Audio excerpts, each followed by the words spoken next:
Well, the father of the dead 11-year-old boy in Ohio claims that his son has been exploited in anti-migrant politics. The Ohio father asks Donald Trump to not use his son for political gains.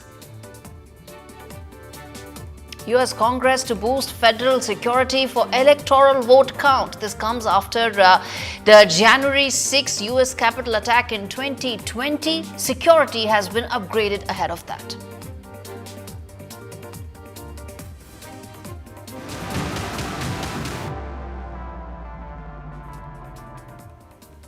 All right, the big story that we're tracking right now on U.S. Election Watch, well, after the debate between the first presidential debate between Kamala Harris and Donald Trump, early polls seem to reveal that Kamala Harris won the presidential debate with a significant majority, and numbers seem to indicate that CNN poll, as per the CNN poll, 63% of the debate voters believe that Kamala Harris won the debate, the first debate between the two presidential candidates. CNN also said and termed Kamala Harris's performance as right up there and ranked it one of the best that they had seen as far as presidential debates go. In fact, on the other side, Donald Trump supporters are also reconsidering a vote after the debate, which saw the former president come out with a not so perfect response, and it was a sharp contrast to how he performed against President Joe Biden, who is now no more in the race. Well, it all eyes now on some of the key factors of the debate, which was immigration and economy. And on that, let me tell our viewers that let's get that graphic point also on our screens. That on those specific points, whether it was immigration or the economy, on both of those factors, as per the polls, it indicated that Donald Trump had a bit of an edge, specifically as far as those two particular areas are concerned. This, of course, are graphics relating to the larger debate per se, but as I said, those two factors pertaining to immigration and economy is where Donald Trump seemed to have fared better. All right, let's get in Robert Shapiro, political analyst and scientist, joining us live on the broadcast. Professor Shapiro, thanks much for taking out the time and speaking to me on NDTV. My first question to you, sir. Well, the world has been able to digest the first presidential debate now. It's been almost 48 hours or so. I want to ask you that specifically as far as immigration and economy is concerned, despite not having a good performance or a good day, say whichever way you want to put it, Donald Trump seemed to have done better than Kamala Harris on those specific points. Yeah, that's very striking. And Trump's final comment about, if Harris had good ideas to deal with these problems, why didn't she deal with them effectively with Biden in the past 4 years? I think that was a very effective statement. It goes to show you how important these issues are and how these issues work against Kamala Harris. This election should be, at least from the Republican standpoint, as a strategic matter, an election based on the performance of the Biden administration. And those are the two areas where they've been perceived to have done poorly. And even though Harris did very well in the debate, she wasn't able to shake public opinion on those issues. And if we see some of those numbers as far as immigration and the economy is concerned, the distance between the two, or the gap between the two candidates, is quite significant. It is not a marginal edge that Donald Trump has over Kamala Harris on these two specific points. Is this pretty much the crux of the U.S. election then? Yeah, I think that's the crux of the election. And the big question is that Kamala Harris did extremely well during the debate, but the big question is, will this have any effect on her support in the election? And we don't know yet, but it could be the case that it'll only have a small effect because of the strength of those issues for the Republicans. And the big question is, if to the extent that it has a small effect, will it be in those key 7 states? Indeed. And then let me then ask you this, that, if you are, let's say, advising the Democrat campaign right now, what would be your 1 or 2 top advices? Because, the candidate seems to be, the candidate that is Kamala Harris has fared very well. She's done well, but she seems to be not getting the message across on 2 key issues of the election. Well, I think on the immigration issue, she has to hammer home the fact that it was Donald Trump that blocked a major piece of legislation that could have been enacted to deal more effectively with the immigration issue. The other thing she can emphasize is that the border problem now has been going down. That is, the number of border crossing has been decreasing. With regard to the economy, I think she just needs to emphasize what her economic program is going forward in terms of helping businesses, helping working families, and also dealing with housing, which is a major problem related to inflation, and she needs to show she has ideas that could deal with these problems going forward. That is, she's got to emphasize going forward and emphasize how she represents a big change from Biden and Trump. And Professor Shapiro, if you were to say one piece of advice to the Trump campaign, what would that be in the wake of these numbers?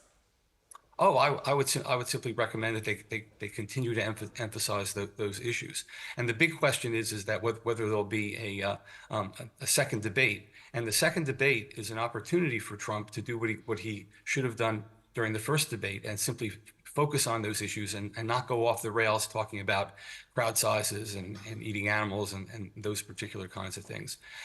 And Kamala Harris cannot rest on the laurels of her doing well in that first debate. I think a second debate would be important for her to enable her to enable voters to get her know better and to show the striking contrast between her and Trump, and to emphasize how she can deal with those particular issues going forward. And I think that's pretty important. The other importance of a second debate is that this isn't just a presidential election. This is a congressional election for the House of Representatives and the Senate, and there are also state ballot initiatives on abortion and other issues. And these are things the Democrats need to do well on, and the Republicans need to be mindful of this as well. But the Republicans control the House of Representatives, and looks like they're poised to win the Senate. Yes. And I think the second debate would be important in mobilizing Democrats for other things as well. Right. In fact, Professor Shapiro, stay with us. I want to play out this report that tells where exactly do both the candidates stand as far as a second debate, if at all it could actually happen, because there is now no consensus on that. Take a look at this report. We come back and talk more.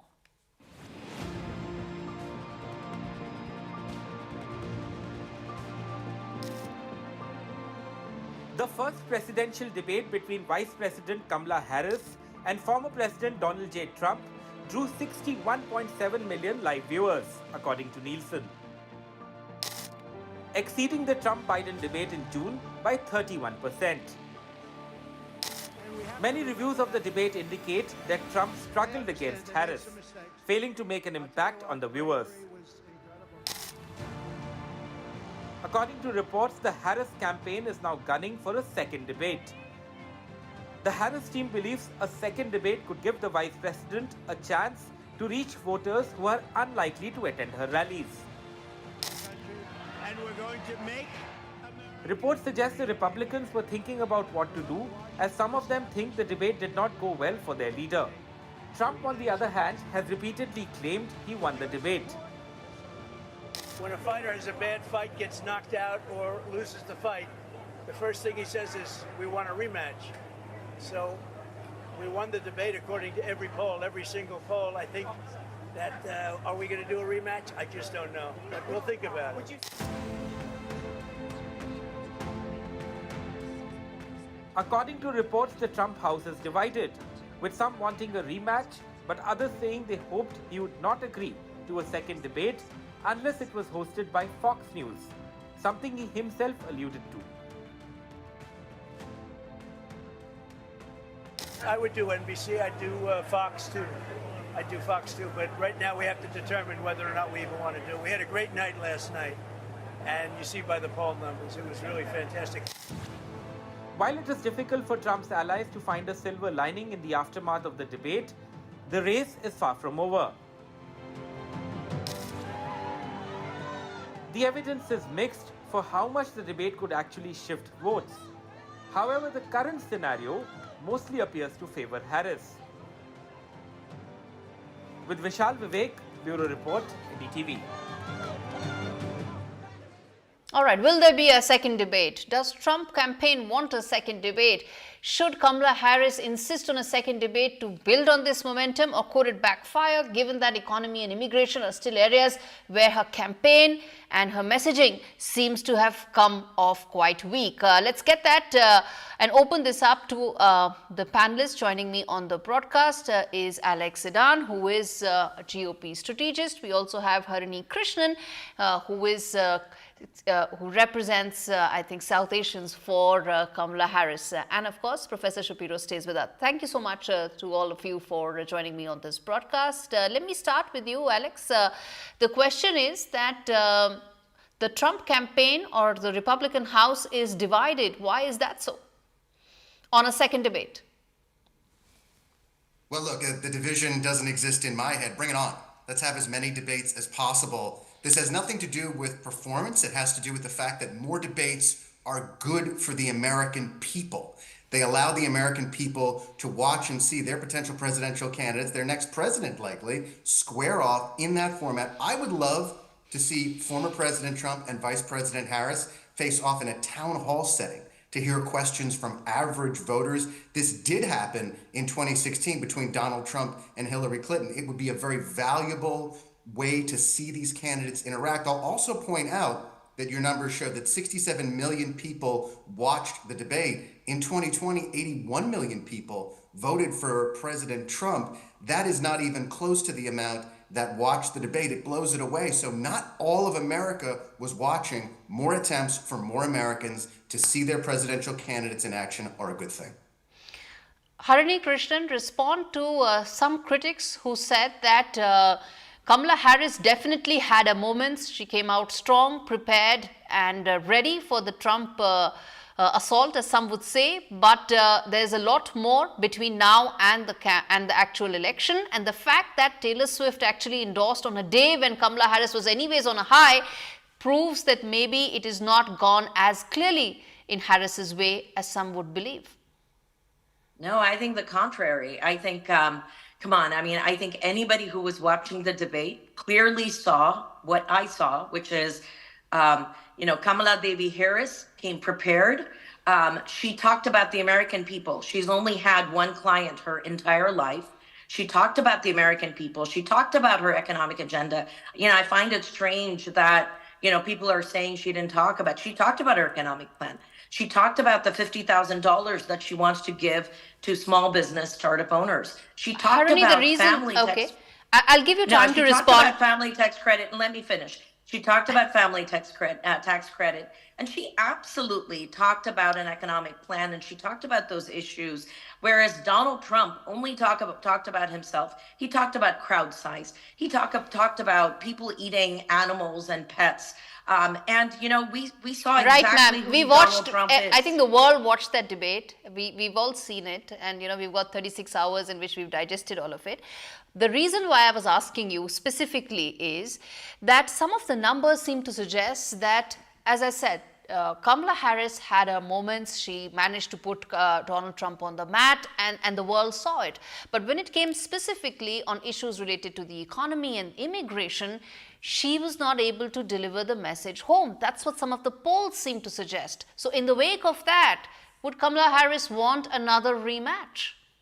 I think she's absolutely ready for a rematch, because she would do exactly what she did in this first debate, which is talk about the policies. She would talk about the American people, and she would show exactly the contrast, right? You have somebody who is spewing racist vitriol, even in a nationally televised debate, somebody who is talking about random incoherent things versus somebody who is talking about policies. And let's talk about immigration.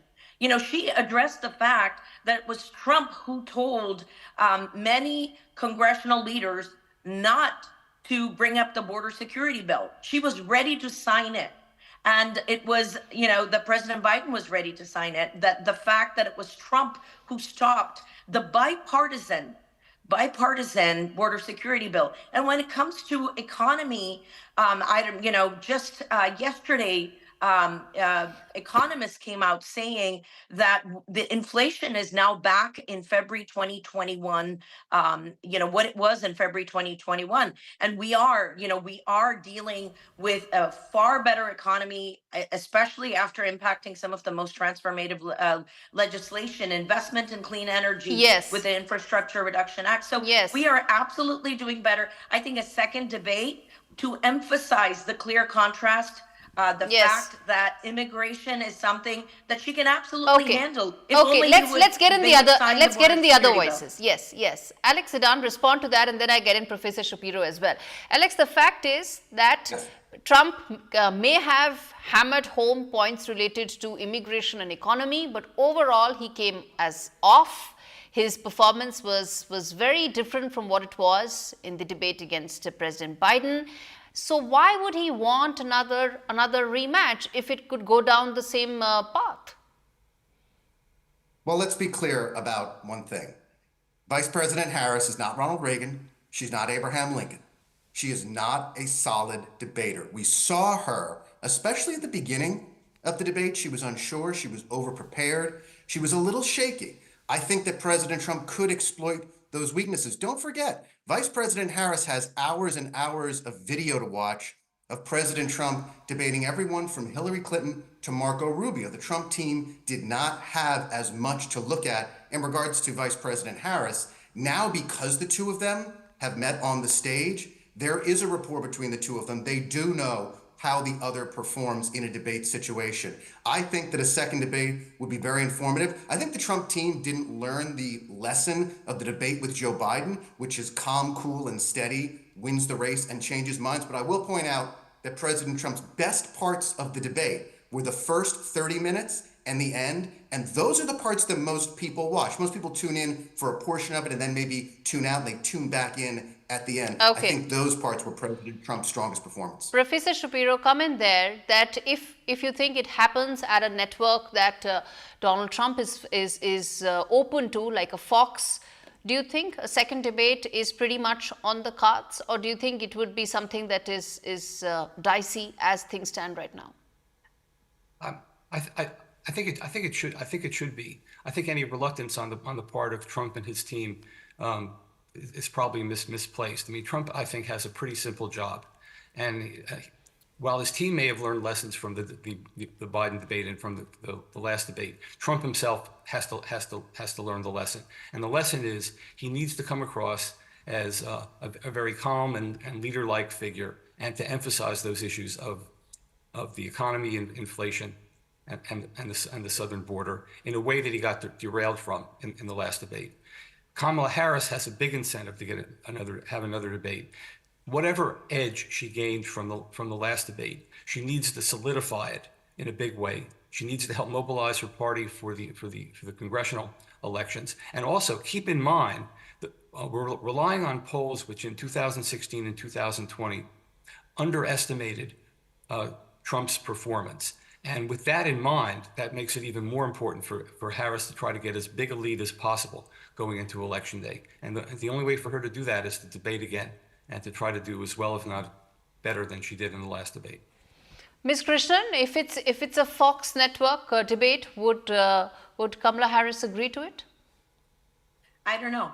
I will say that she is ready for a debate. She's ready for a second debate. But we also know that, Fox News is one that has continuously validated the lies that have been spewed by, the former president. So I'm not sure, but I will say one point I do want to hammer is on immigration.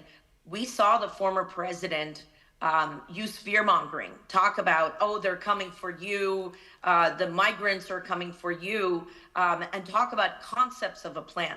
So to those who are saying that, Kamala Harris didn't talk about her policies, she talked about her policies a lot more than the fear-mongering that Donald Trump did. But I do think it's to Kamala Harris's benefit to have a second debate, but not sure where that'll be. Okay, so just it's my job to also put out the other side. A lot of Trump campaign said that ABC moderators did not do a fair job, and they were completely slanted towards one of the candidates. I'm responding to this in the context of Fox Network. But Alex Zidane, respond to the fact that what if it's not Fox? What if it's some other network? Would Donald Trump be prepared to do the debate then? Let me point this out. CNN may be the most anti-Trump network that there is, but President Trump's first debate with President Biden was on CNN. You see that Donald Trump is more than prepared to go into what might be viewed as hostile territory and make his point. I truly hope the vice president is willing to do the same. I'll also say that Fox's anchors, including Bret Baier and Martha McCallum, are accomplished journalists who are known for their fairness and impartiality. Again, It is vital that we get another debate. All right, I am afraid I have to leave it there. But Professor Shapiro, 30 seconds, sir. Do you see this going Fox, NBC, or do you think it could happen in any other network? Well, I think Kamala Harris would probably prefer NBC to Fox, but if it comes down to Fox or no debate, I think where people will decide to, as we say, bring it on.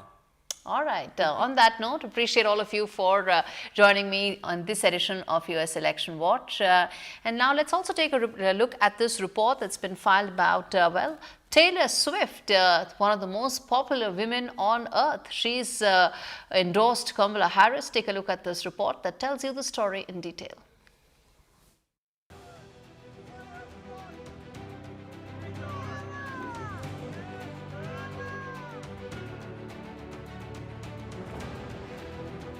In a political landscape where every endorsement counts, one pop superstar's support has made waves. Taylor Swift, the global music icon, has thrown her weight behind Vice President Kamala Harris, and the impact has been noteworthy. The pop star's post endorsing Harris for the White House on Tuesday drove over 337,000 users to visit the site vote.gov, giving a glimpse of what her support could do for the Democratic presidential candidate. Celebrities were all praised for Taylor Swift's endorsement. I really commend women and artists like T. Swift who, stand on business, who do their research, and who say something, not just to say something, I don't think she set out to set that standard or not. I think she did what she felt she wanted to do in setting a record straight. Those are her words. Given the AI that's been out and about, I think more celebrities you'll find them setting their record straight because of AI. So that was more noteworthy than the political nature of what she had to say. But no, listen, it's it's politics, it's entertainment. When people get a platform and they're passionate, they're going to use it. This is not the first time Taylor Swift has urged fans to vote. Just last year, more than 35,000 people signed up to vote on her request. As the election approaches, the power of celebrity endorsements like Taylor Swift's could be a game changer. For Kamala Harris, it's a boost that could make all the difference. Bureau Report, NDTV World. Absolutely. And on that note, a quick update as far as some of the other stories coming in. First up, the US Congress is set to get increased Fed security on the 6th of January. Remember, this comes after the 6th of January Capitol attack that took place 4 years back when the power transition was taking place in America. And in the wake of that, FBI will also be involved in monitoring any threats whatsoever. Well, the epitome, so-called epitome of democracy would want the power transition to be as smooth as possible, which is why additional security is set to be deployed. All right, another quick update coming in from Ohio, where the father of the dead 11-year-old boy has said that his son and his death is in fact being exploited in anti-migrant politics. The father has asked Donald Trump and the Republican campaign to stop using his son for any political gains. Remember, immigration is at the heart of US elections and at the heart of Donald Trump's campaign. And Ohio's dad has also asked and said that He has sought an apology for spinning his son's death towards hate, and he has said that I wish my son was killed by a 60-year-old white man. That's on your screens. That tells you exactly how much immigration is tearing the American society into practically two different halves. I wish that my son, Aiden Clark, was killed by a 60-year-old white man. I bet you never thought anyone would ever say something so blunt. But if that guy killed my 11-year-old son, the incessant group of hate-spewing people would leave us alone. This needs to stop now. They can vomit all the hate they want about illegal immigrants, the border crisis, and even untrue claims about fluffy pets being ravaged and eaten by community members. However, they are not allowed, nor have they ever been allowed to mention Aiden Clark from Springfield, Ohio. I think that was a very tragic incident. And on that note, it's a wrap on this edition of US Election Watch. Thanks so much for watching.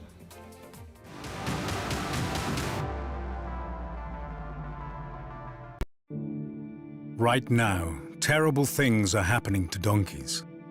They work all day in the blistering sun, without food or water.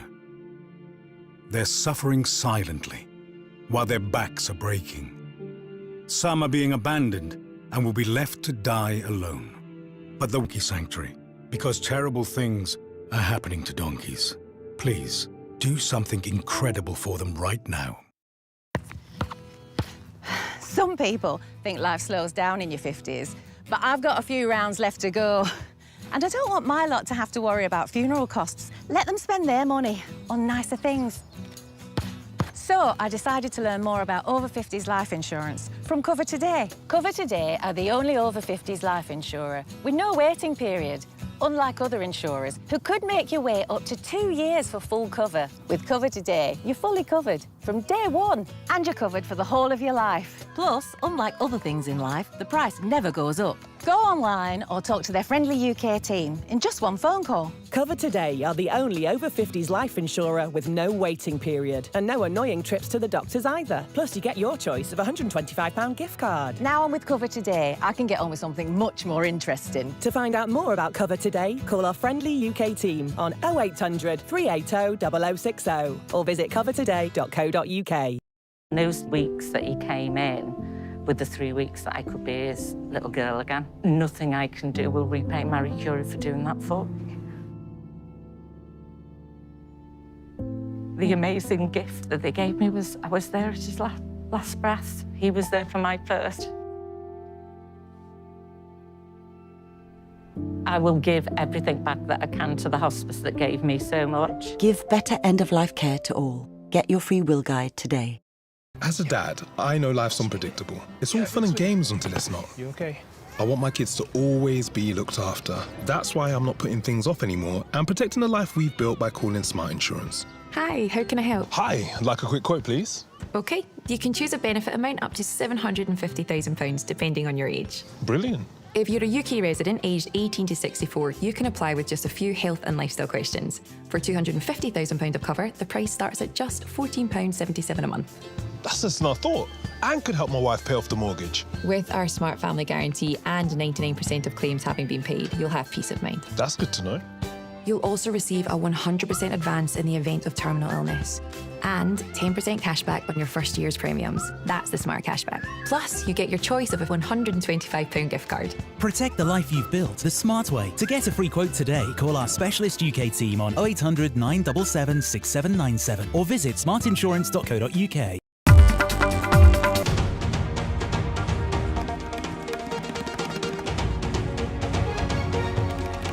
To left, right and centre, I'm Vishnu Shom. Fairly dramatic developments in Bengal today. Mamata Banerjee stood up by protesting junior doctors who were invited at the State Secretariat for a meeting, apologised, said she was not enamoured of the top post and was ready to step down.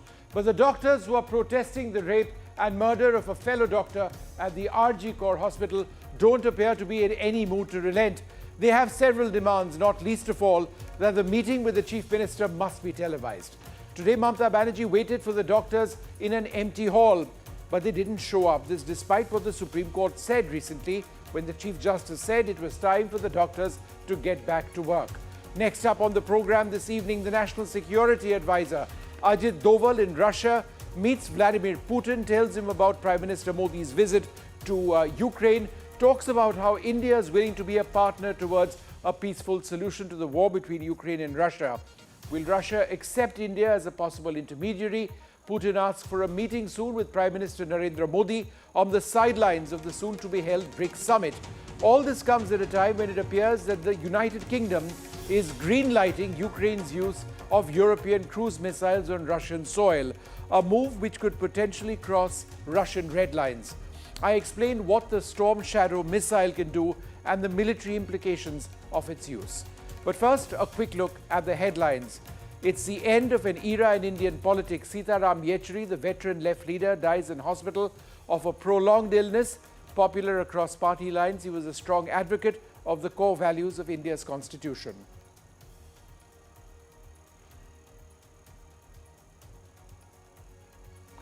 A group of young army soldiers are robbed. Their friend is raped in Madhya Pradesh. 2 people have been arrested. A hunt is on for the other attackers. Several opposition states attack the centre over what they say is the unfair allotment of tax revenues. Telangana and Tamil Nadu joined Karnataka in the protests. And Prime Minister Modi meets India's Paralympic contingent. The Indian team creates history at the Paralympics, winning 29 gold medals.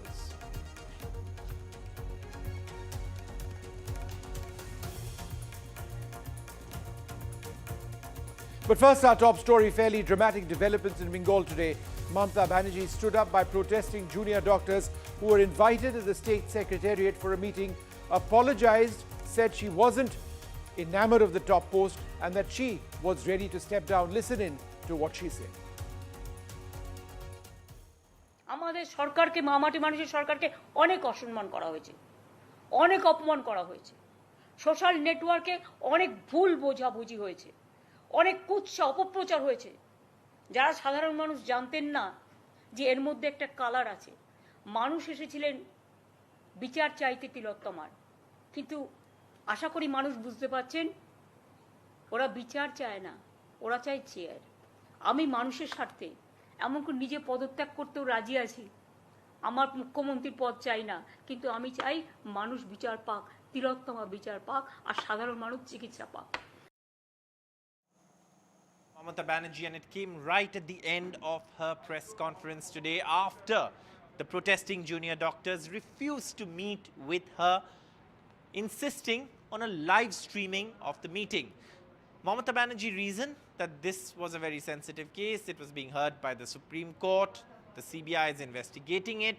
And at this point, live streaming, if any comments were made that affects the case that were, that is not in the sense, appropriate given the circumstances, then her government, her officers would be responsible. She agreed to the number of representatives the doctors wanted.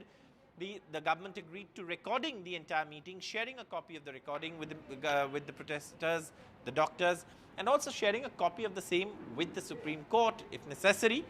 But the doctors did not come for the meeting. 2.5 hours the Chief Minister waited. She said, I've been waiting yesterday, day before yesterday, and today, every day for over 2 hours to meet with them, but that has not happened. So this is something that the Chief Minister said, and then of course she highlighted patients were dying, patients were not getting treatment. Then of course she went on to make that big statement at the end of the press conference where she said, if it is in public interest, I am willing to resign. I do not want the Chief Minister's post. But she added that all of this, the people have been coming out to protest because they want justice. But there is political color here. There is color here, she said. They don't want justice, they want the chair. And in that context, she made her comments. This is, of course, a very big statement from a leader like Mamata Banerjee, of course, who's known to be, very aggressive and, very firm. But obviously, she says she respects public sentiment, and she says there is sentiment attached to this case. And she also asked for forgiveness of the people with folded hands in that press conference, in that soundbite, and also said that she was willing to resign if it was in public interest. Now, of course, this is something that means that the stalemate is likely to continue. The junior doctors who've been protesting have defied the Supreme Court orders. They've not come back to work. The Supreme Court had set a deadline of 5 p.m. on Tuesday that they did not return to work. The government has tried to meet them for 3 consecutive days, and every time they put forward conditions, the government has agreed to some of those conditions. But today, of course, they did not come for the meeting or did not enter the meeting venue after coming all the way to the State Secretariat, insisting on a live streaming. That's, of course, where it stands now. And this, of course, we'll see how this proceeds further. Remember, next Tuesday, the Supreme Court hears the case again. All right, well, joining us now, Dola Sen, member of the Rajya Sabha in the Trinamool Congress. I'm also joined by Dr. Shotrupa of the BJP, Mohandeepa Banerjee, the senior journalist, Dr. NVK Mohan, who's a protester, also a senior doctor in Kolkata, Dr. Kanchan Mukherjee, Vice President of the West Bengal Doctors Forum. Thank you all very much for being with us. Ms. Sen, let me come to you first. When Mamata Banerjee says that she's willing to step down, she's not interested in this post, was that a political statement, or does she really mean that, in a situation like this, she's willing to step down? You know that Mamata Banerjee is a true mass leader. She believes in mass sentiment. She understands mass pulse much more than others. So I think today, to make understand the junior doctor, to make them understand, our Honorable Chief Minister has made that statement, so that junior doctor, those who are fighting against the administration, they can understand her feeling, and they can join the dialogue, and they can join their duties again. Right. So she's not really stepping down, is she? I don't think she is stepping down now, but this is for God's sake, that she can step down any time, anywhere. She already, we have experienced many times this type of thing when she was cabinet ministers in union government.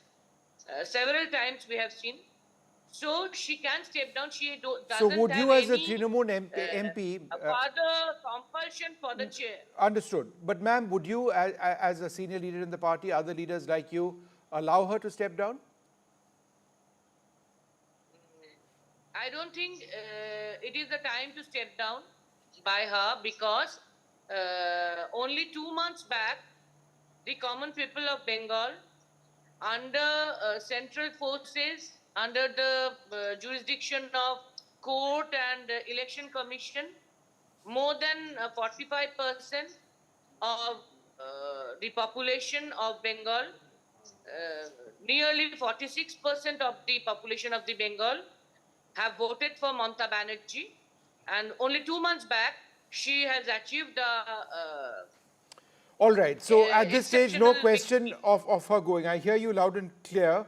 Dr. Shotrupa, is that, how would you look at that? Because when a chief minister, that also a strong one, like Mamata Banerjee says that she is willing to go, it appears to be just an emotional statement and nothing more than that, right? Vishnu, as usual, she's playing to the gallery. Doladi is absolutely right. Our Honorable Chief Minister knows exactly the pulse of the people, as always. So she has again, played the victim card, and she said that yes, I want to resign. Well, she should, because just like Doladi said, a percentage of course, a larger percentage of the people of West Bengal, under whatever circumstances, have voted her in 2024 Lok Sabha MPs, yes, and 2021 in Vidhan Sabha. The same people, almost 2 crore 30 lakh people have voted us to opposition, BJP, and we wanted her resignation from ever since this has happened.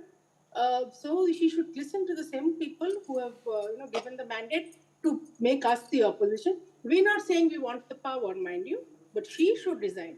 13 years, she has created havoc in the health system, in the police system, and as Chief Minister of West Bengal, we all know across India the message is very clear. The dire straits that West Bengal is in. Just before you go into somebody else, I just want to add, I want to make two quotes. Today, the junior doctors were sitting outside Navanno, and the larger group was sitting outside the health department, and they kept saying, live streaming e kisher bhoy. Vishnu, you understand Bengali. Live streaming e kisher bhoy, dharshok tomar ke hoy.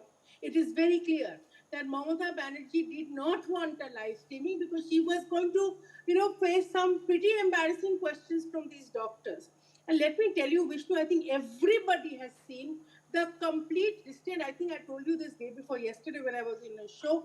The restraint, the sensitivity. People across West Bengal have come and given them food. Okay, Dr. Shatrupa, hold on. You've made lots of points. Doladi has to respond, but a short one before I get into the meat of the debate.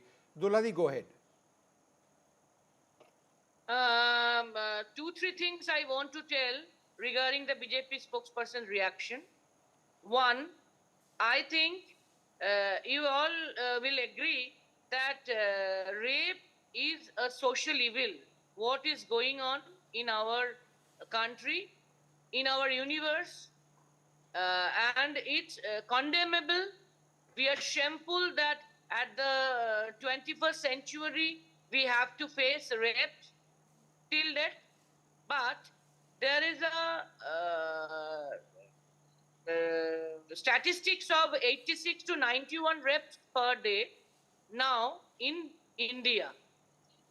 If only for this rape and murder, Mamata Banerjee has to resign, then every chief minister, every prime minister has to resign every moment. What will be the solution now? Second, the BJP spokesperson was telling that people are in the streets. I am also a social activist. I also went last 1 month to and fro of our state, West Bengal. The people, the rural people, the people in subdivisions, the people who has given Mamata Banerjee again a very big mandate, they all are annoyed that the students, the junior doctors, with due respect, they are valid with their demands, but they are not considering their oaths, what they have taken to serve people. All right, ma'am, on that note, Doladi, that's a good note, good point for me to actually move on with the doctors as well. Dr. Kanchan Mukherjee, she was sitting over there in a hall waiting for all of you to come. She said that she's willing to quit. She doesn't care about the post. She respects your sentiments and she's asked for forgiveness. Why aren't you talking? Well, it's not for me to answer this question directly because I'm not a junior doctor and it's a movement of the junior doctors. Do you believe the junior doctors or as senior doctors, you should persuade the junior doctors to end their strike, their protest? Solidarity. We are in complete solidarity with their demands and they have actually shown more openness than anybody else. They have written time and again and they have been replied in disguise of threat that they will be facing punitive action. And actually, they went all the way from their agitation point at the Health Secretariat to the State Secretariat, and they were actually kept holding without agreeing to their little demand of televising the entire episode. So that's what it boils down to, televising, right? Everything has been agreed else. Everything else has been agreed upon. It's just televising this, right? That's what the stumbling block is. There are only two demands. There were only two demands. One was met that they actually had agreed to the number of representatives which they agreed to, but they did not agree to televise. Now, what is the problem? I don't understand. Why are they making such a big issue of televising the entire episode? But why are doctors making such a big issue of televising the entire episode? Ultimately, it's not Because we televising have- the episode which is going to be a solution to the problem. The solution lies in greater security for doctors, a revamp of security in hospitals, perhaps action against those who are responsible, a proper judicial probe. All of that is taking place. Why are you so intent on televising it?